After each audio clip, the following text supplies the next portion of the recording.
과거 동네 중국집 배달을 시키면 식당에서 직접 고용한 아르바이트생이 왔습니다. 주문한 음식에 배달비는 포함되지 않았습니다.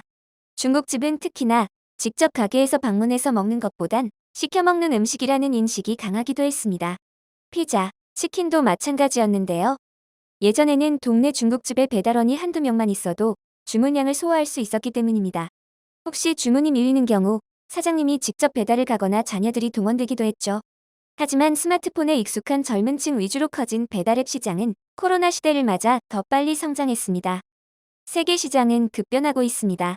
국내에서는 막강한 배민을 제외한 요기요, 쿠팡이츠, 배달통 위메프호가 2위 쟁탈전을 벌이는 동안 글로벌 배달 시장에서는 미국 우버와 그로퍼브, 동남아 그랩, 중국 네덜란드, 영국 등이 소리 없는 전쟁을 벌이고 있습니다.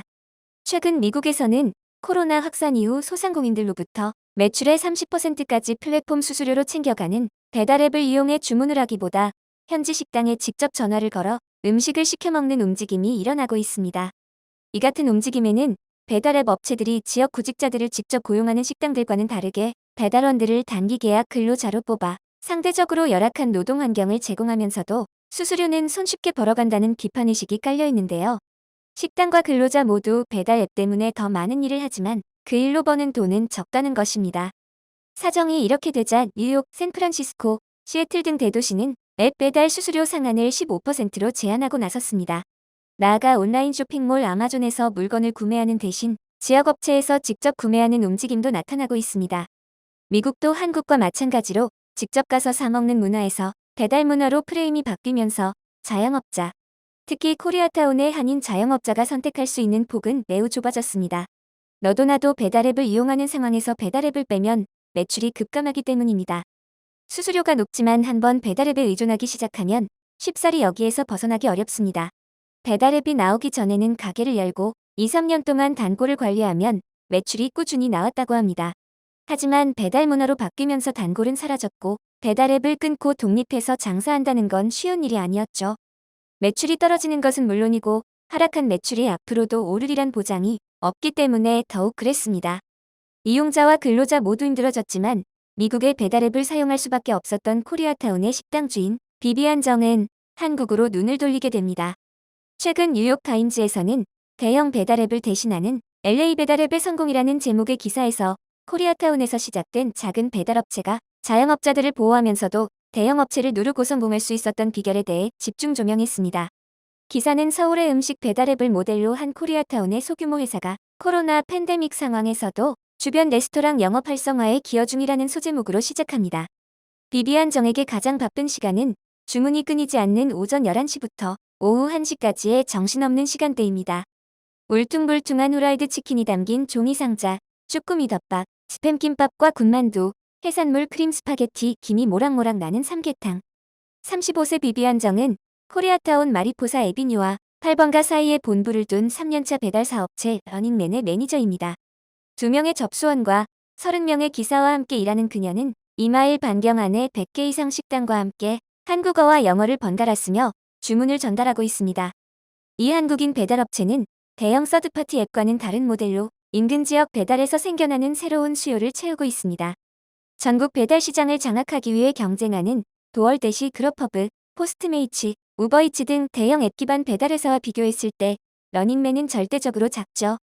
하지만 식당이 코로나 바이러스 감염이 일어나는 장소로 밝혀진 다음 점점 배달에 의존하게 된 이후로 이 소규모 업체는 없어서는 안 되는 존재가 됐습니다. 1997년 서울에서 이민 온 비비안 정은 코리아타운에서 식당을 경영하며 떡볶이 등의 분식을 팔았습니다. 당시 여러 배달앱을 이용했고 다른 식당주들과 같은 어려움을 겪었습니다. 그것이 표준이기도 하지만 주문당 20에서 30% 커미션이 수익 손실을 불러왔던 것입니다. 다른 회사의 할인과 핫딜에 경쟁하기 위해 대부분의 배달앱들은 손님에게 최소한의 배달료만 부과합니다. 하지만 식당에는 높은 커미션을 부과하는데 보통 배달료에 홍보료와 다른 비용까지 더하고 있습니다. 3월 이후 배달과 테이크아웃이 증가하면서 많은 식당들이 이 요금을 감당할 수 없게 됐습니다. 몇몇 사장들은 그 비용이 재료비나 인건비보다 더 큰 것을 깨닫고 운영을 위해 직원을 더 줄이거나 문을 닫는 것을 고려 중입니다. LA나 뉴욕 같은 몇몇 대도시는 그 비용을 15%로 잠정 제한했습니다. 앱 회사들은 식당과 함께 연대한다고 홍보하고 있지만 외식 산업 내에서는 근시안적이고 소규모 식당들을 이용한다고 비난받고 있습니다.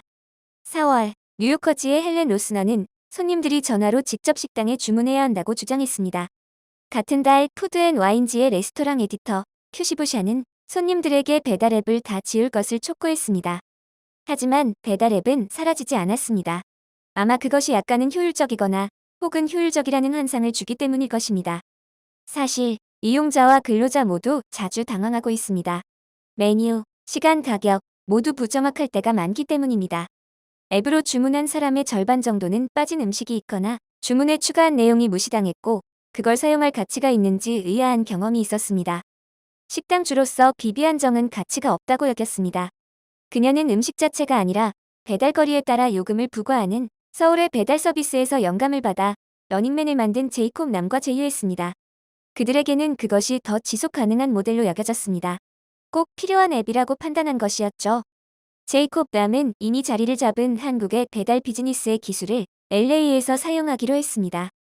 러닝맨은 음식에 대한 커미션이나 홍보 요금을 부과하지 않습니다. 하지만 비비안정은 3월 이후 20% 수익이 증가했으며 이 덕분에 근처 캘리포니아 부에나파게 지사를 설립할 계획입니다. 배달에 익숙하지 않은 식당들은 빠르게 적응해야 했습니다. 단체나 여행을 위한 음식을 어떻게 식탁에서 조리해야 할까? 튀김이나 국수에는 어떤 용기가 가장 적합할까? 비비안정과 함께 일한 식당들이 포장 용기에 투자했습니다. 배달에 익숙하지 않은 식당들이 지금은 배달 서비스를 하고 있어요. 모든 게 변했죠. 정이 말했습니다. 아직 대형 배달앱을 쓰는 곳도 많지만 단골 손님과 인근 지역 주민은 러닝맨을 쓰고 있습니다. 정은 앱이 러닝맨의 기사들과 식당 주방을 연결해주고 노선을 안내하지만 픽업해야 하는 순간에 음식을 주문하는 경우가 많다고 합니다. 2분, 3분 만에 기사를 보낼 수 있어요. 정이 말했습니다. 서울의 배달회사에서 알게 된 또 하나의 홍보 방법을 이용해 기사들은 한국어와 영어, 사진이 포함된 메뉴를 가지고 다니면서 가는 곳마다 나눠주고 있습니다. 몇몇 레스토랑에서는 이 카탈로그를 문 앞에 두고 손님들이 나가면서 가져가도록 합니다. 최신호 저스트잇 11호는 45페이지 두께이며 한식 퓨전 레스토랑, 콩준의 돈가스, 옐로우하우스 카페 등의 메뉴가 들어있습니다. 나는 몇 시간씩 그걸 들춰보며 점심으로 뭘 먹을지 고민했습니다. 하지만 이 배달앱의 단골 손님들은 그걸 볼 필요도 없다고 합니다. 그들은 이미 뭘 원하는지 다 알고 있어요. 늘 주문하니까요. 정이 말했습니다. 이 기사를 쓴 기자가 그랬던 것처럼 평소 한국 음식에 관심이 많았던 미국인들은 이 배달앱을 통해 한국 음식에 대해 우호적인 마음이 좀 더 커지고 한식 문화는 더 자리를 잡아나갈 것 같네요. 여러분의 소중한 의견을 남겨주세요. 바쁘시더라도 구독과 좋아요 부탁드립니다. 지금까지 단골이시였습니다. 시청해주셔서 감사합니다.